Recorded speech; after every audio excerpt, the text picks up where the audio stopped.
хотын удирдлага хэрхэн тайлбарлах нь сонирн байна.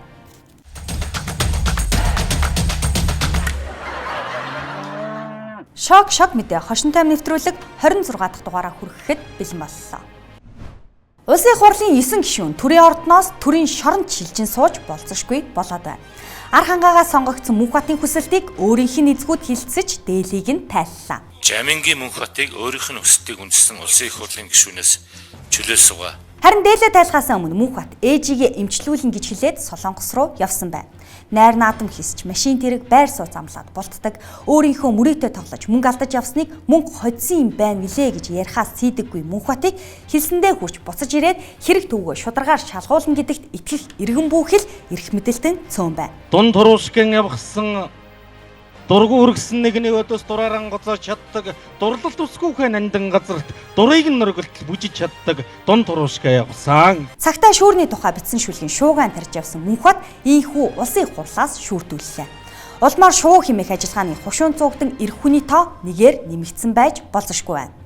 Нүүрсний хэрэгт холбогдсон аюур сайхан хөдөлмөр нийгмийн хамгааллын сайд болон улсын их хурлын гишүүнээсээ татгалзсан гэж байсан ч цагтаа тулахаараа давхар дээлийнхээ зөвхөн нэгийг нь тайлж нөгөөг нь нүмрөөдүүлдэг гэж чаргууцалдаж эхэлсэн байна. Нүүрсний хулгайд нэрлэгдсэн улс төрчдөөс Бат Эрдэнэ, Адиасүрэн, Наранбаатар, Раднасид инх амгалан нар тунаж үлдэн дээлийнхэн товч тайлагдж байна. Хөгжлийн банкны тонуулаар Алтан хуяг, Амар төвшин, Ёо Баатар үлэг нар дээлээ эхэлтгэрлсэн байдалтай болоод байгаа юм.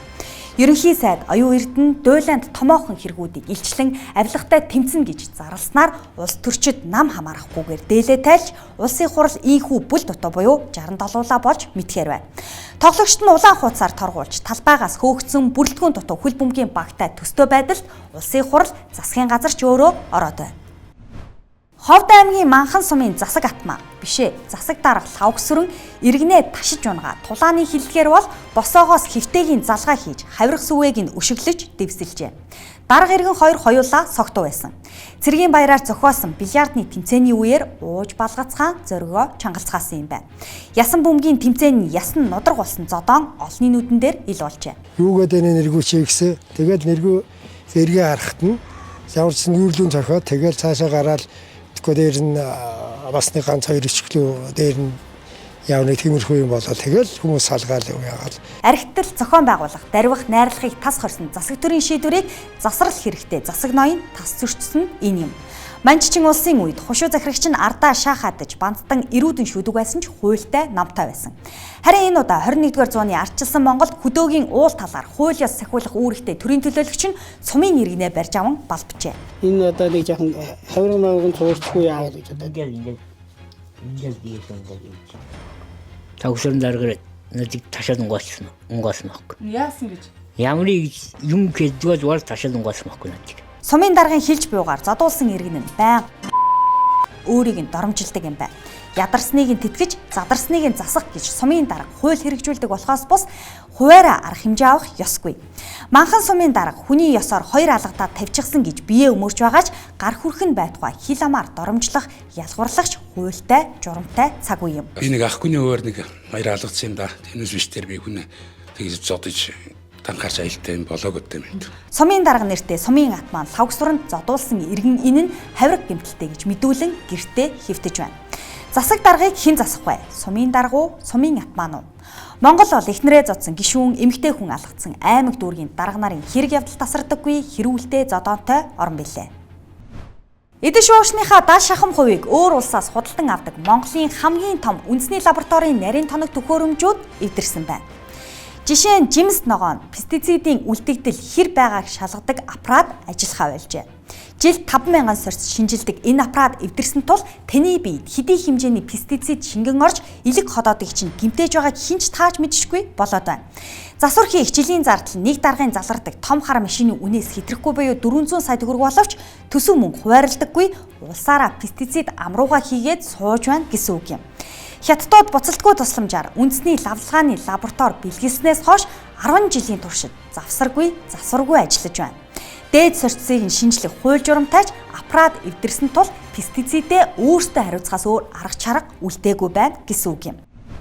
Цаг ур орчны шинжилгээний газрын суперкомпьютер мөн илэгдэн хуучирч байгалийн гамшигт үзэгдлийг урьдчилан хэлэх боломжгүй болсон байна. 12 жилийн өмнөөс ашиглаж эхэлсэн компьютер нь хоцрогдож музейн үзмэр болгоо шахан хоцрогдсон тул шинийг авахар хөөцөлдөж байгаа ажээ. Төсөв мөнгийг шийдээд тендер, хүн суртал, бичиг цаасны нүсэр шат дамжлагаа туулаад шинэ компьютертэй болсон ч хууль салхи, угалж шуурга болох талаар ядаж 30 минутын өмнө анхааруулж амжихгүй. Учир нь Монголд дор хаяж 10 радар зоосон байх хэрэгцээтэй. Өнөөдөр зөвхөн Улаанбаатарт ганцхан ширхэг радар байна.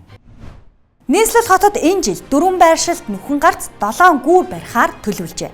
Нүхэн гарц гүүр зам барихыг хотын иргэд хүлээж байгаач өнгөрсөн намар Ярамгийн замд 14 хоногийн дотор барина гэж амласан нүхэн гарц үйл хаврыг туулаад нүхэн гарц биш нүхэн онгоосон хിവэрэ байна. Нүхэн гарц нь нүхэн орцоолж үлдэн өвлийг үдэж хүүхэд унаж бэртсэн. 14 хоногт амжуулна гэчгээд хагас жил өнгөрөхөж чадаагүйгээ хотын удирдлага хэрхэн тайлбарлах нь сонирн байна. Улсын хурлын гишүүн бомбд хариуцсан сайд Булган туяа төрийн ордон дотор хацраа түмбийлгэн, уруулаа жимбийлгэн, нүрээ улаалган, нүдэ бүлтэлцүүлэн үлээсэн шүгэл олныг баясгаж төмнийг хөгжөөлөө. Би энүүнд нь юу яагаад юм шүү дээ. Булган туяа хүчирхийлэлд өртсөн хүүхдүүд шүгэл үлээн тусламж дууддаг бусад улс орны жишгийг өөрийн биеэр үзүүлсэн нь энэ юм. Хүүхдүүдэд шүгэл тараах зорилго дэлхийн туршлагыг ярьж тайлбарлах дээр хачир нэмэр болгож өөрийн биеэр шүгэл үлээж үзүүлсэн нь илүүцүүлдэл, илэглүүлж шоолуулах шалтгаан боллоо.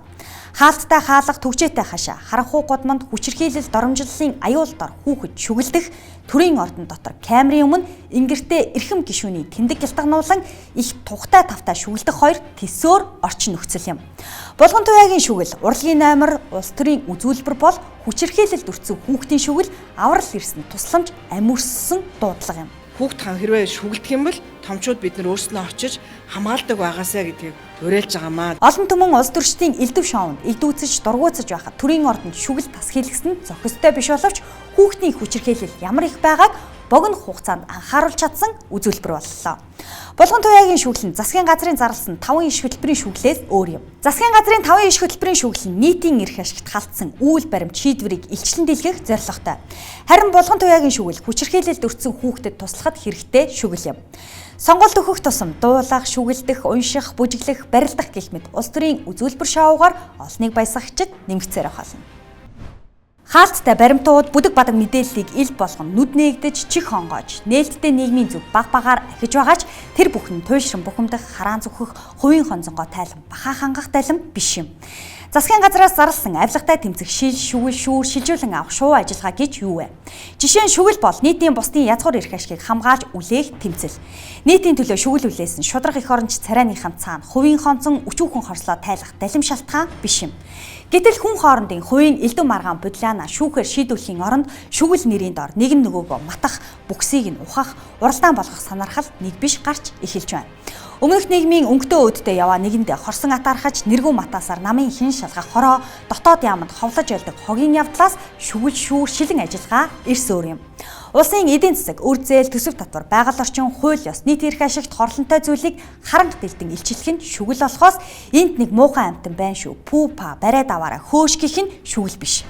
Өнгөрсөн 7 хоногт боловсролын зээлийн сангийн мэдээллийг ил болгоход 10 дугаар богдын аав зээлээр сурсан байна гэж онлон буйлгижжээ. Алтан нарыг хэдэн жилийн дараа эхнэрээс нь 10 дугаар богд төрж аав нь болох юм байна гэж зээл олгоогүй. Төрийн шагналт математикч дэлхийд даастай Эрдэмтэн Монгол Улсын их сургууль багшлан сурсан мэдснээ Монгол зориулж гэрээний үүргээ биелүүлж төлбөр нь төлөгдсөн. Элдв сангилтод хэн бүхэнд эрх тэгш илүү нээлттэй болгох нь зөв боловч гадаадын сургуульд өөрөө тэнцсэн Монголдо ажиллаад биеэр эсвэл мөнгөөр нь буцааж төлсөн эгэл жирийн айлын лангуун дээр 8 хийдэг хүний хүүхэд хүртэл сошиалоор барьж идүүлэх махан идэж биш. Нийтэд ил болгож байгаа мэдээлэл нь бүрэн дүүрэн бэлэл хэрэгжилт нь хүн тус бүр дээр тодорхой байх, хуультай, журамтай. Хөгжлийн банкны сонсголоор олон зүйл ил тод байгаа боловч авсан зээлээ зориултаар нь ашигласан, буцааж төлсөн, ажиллаа хийсэн компаниудыг мөрөөдөө тоглосон, хуваараа өрсөн, үр тавиад болцснаас нь ялгаж салгаж байхгүй бол феодал сүнтгвэ гэдэг шиг бүгдийг нь үзен ядаж, хорслоо тайлан коммунизм руугаа буцаад алхах буруу эргэлт биш үлээ. Шок мэдээ хошин тайм нэвтрүүлгийн 26 дахь дугаартай хамт байсан эрхэм үзэгч та бүхэнд баярлалаа.